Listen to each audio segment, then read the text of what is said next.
Good morning, good afternoon, and good evening, my friends. Today, we are going to cover the 3 huge mistakes that break your design mindset. Zig here, and I'm here to help you become the best network designer you can be. Above all else, your mindset is the single most important factor of your design process. I like to call this your design mindset. We are following a design mindset themed content window. A lot of people in this industry don't create designs with a proper design mindset.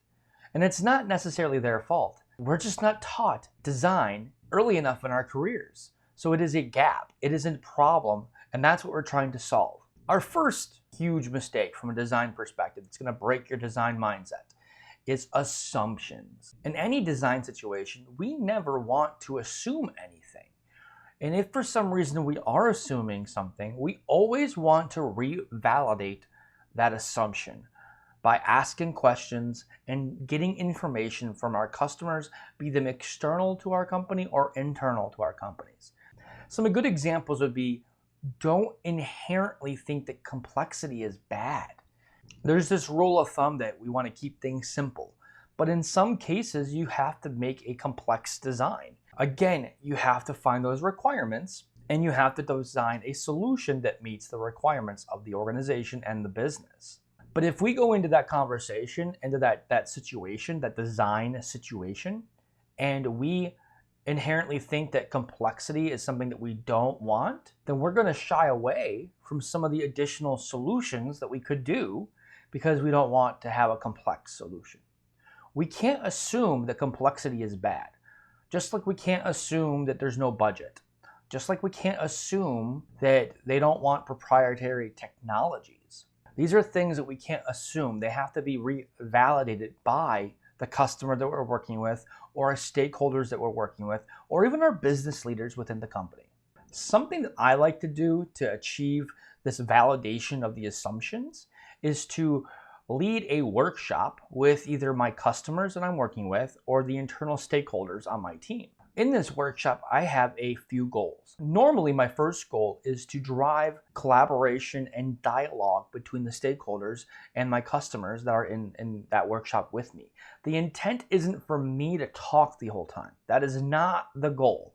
And in fact, I'd rather not talk. I want to be listening. I want to be taking notes. I want to be letting things process in my head as these stakeholders have these real life conversations. What I find 9 times out of 10 in these workshop settings, these stakeholders don't talk to one another. In their day-to-day interactions, they're so busy doing other tasks and other projects that they just don't talk about the topics that we're going to talk about in the workshop. Having a dedicated forum, a dedicated location that they can actually communicate with one another. And I ask those questions. I ask why. Why is this important? And you get different responses from different stakeholders. You might have a stakeholder that's in charge of the development team, and that development stakeholder cares about different things than, let's say, an IT stakeholder. So these are just different perspectives. And when you put them in a room together, you get all that information live. I take a lot of notes and then I process the notes after the workshop. This whole point is to validate assumptions and validate requirements live. Another aspect of the workshop that I really do like to instantiate is the ability to do whiteboarding. Because live, you can whiteboard real quick and there's a graphical representation of what truly matters to the different stakeholders in the room. And then you can level set on what's important. One of the best things you can do in these workshops is to just let the stakeholders communicate with one another, let them talk, let them have dialogue, and then you ask the leading questions, why? Why is this important to you? What do you get out of this? These are important questions to ask, and that's going to drive some further conversations between the different stakeholders. And so that you can kind of sit there and facilitate the workshop and write your notes.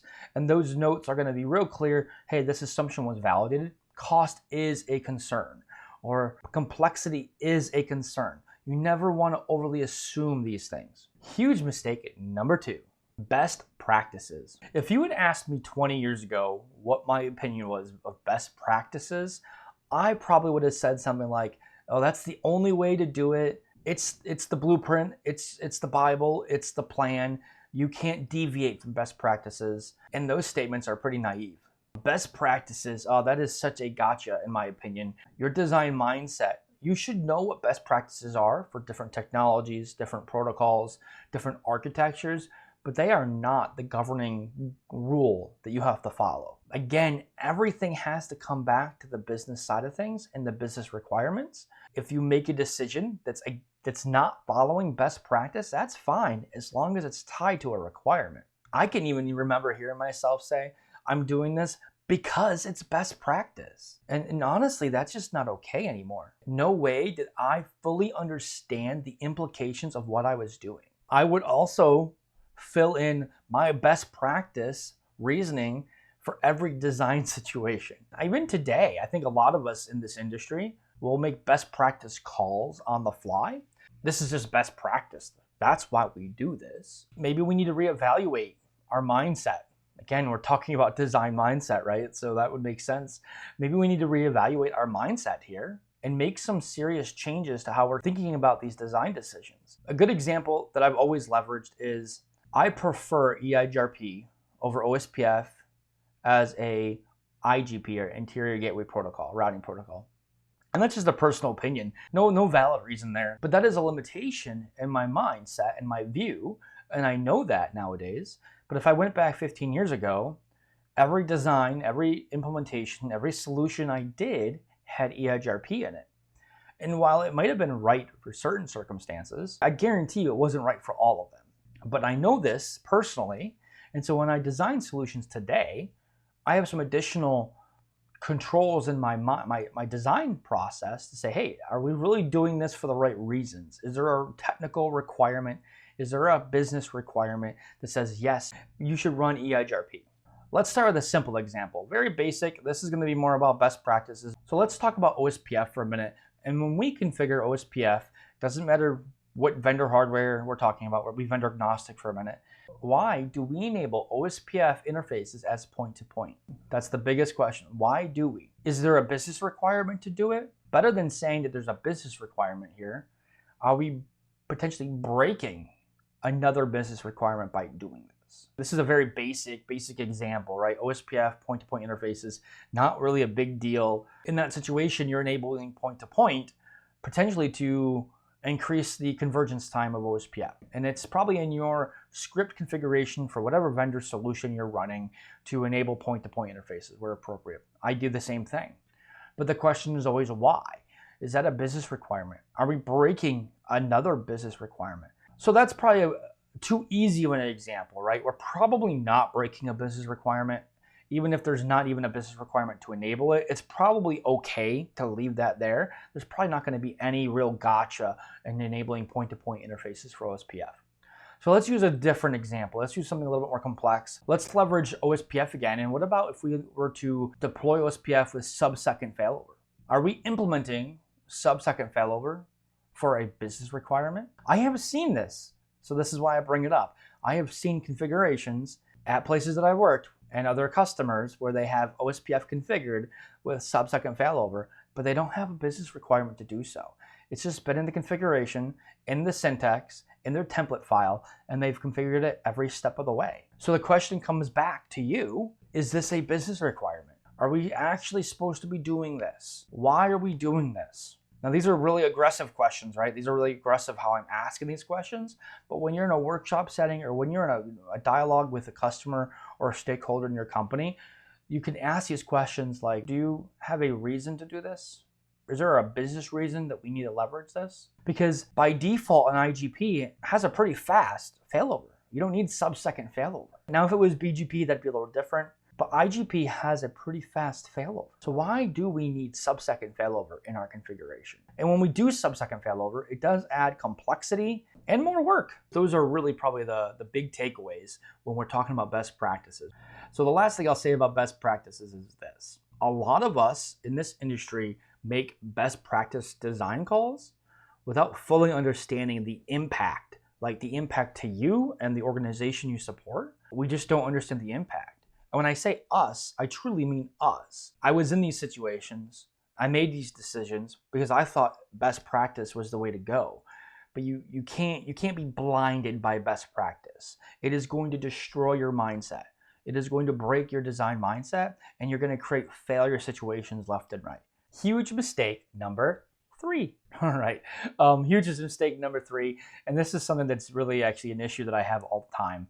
And that's preconceived notions. What is a preconceived notion?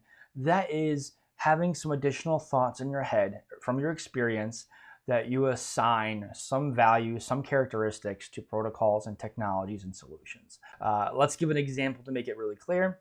You go into a design situation and someone's looking to get maybe MPLS L3 VPN circuits versus MPLS L2 VPN circuits. But historically, in your experience, MPLS L3 VPN circuits are more expensive and take longer to stand up. That outside information is preconceived information, preconceived notions. So when you go into those situations and you are designing a solution for a customer and they're like, hey, should I go with MPLS L3 VPN circuits or should I go with MPLS L2 VPN circuits? And if you say MPLS L2 VPN circuits, are you saying that because you have this outside information that you're applying to it without validating it? Or are you saying it because it actually truly makes sense? That's a high-level example of preconceived notions. What I like to say nowadays is that preconceived notions are really rough. You really have to keep your mindset clear of those preconceived notions and also understand that you're having this problem. This is a huge design mistake. Leveraging preconceived notions to make decisions is going to hinder the design. It's going to hinder your tools that you have in your design toolbox, tool chest, if you will. So I would make sure that these preconceived notions that you have are validated and that you control them.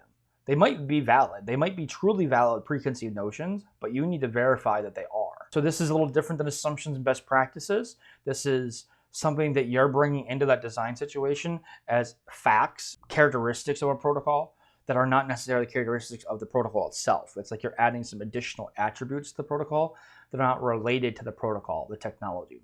Hey friends, if you want to hear more about this topic, you can check out our free resource that we have, zigbits.tech/design mindset.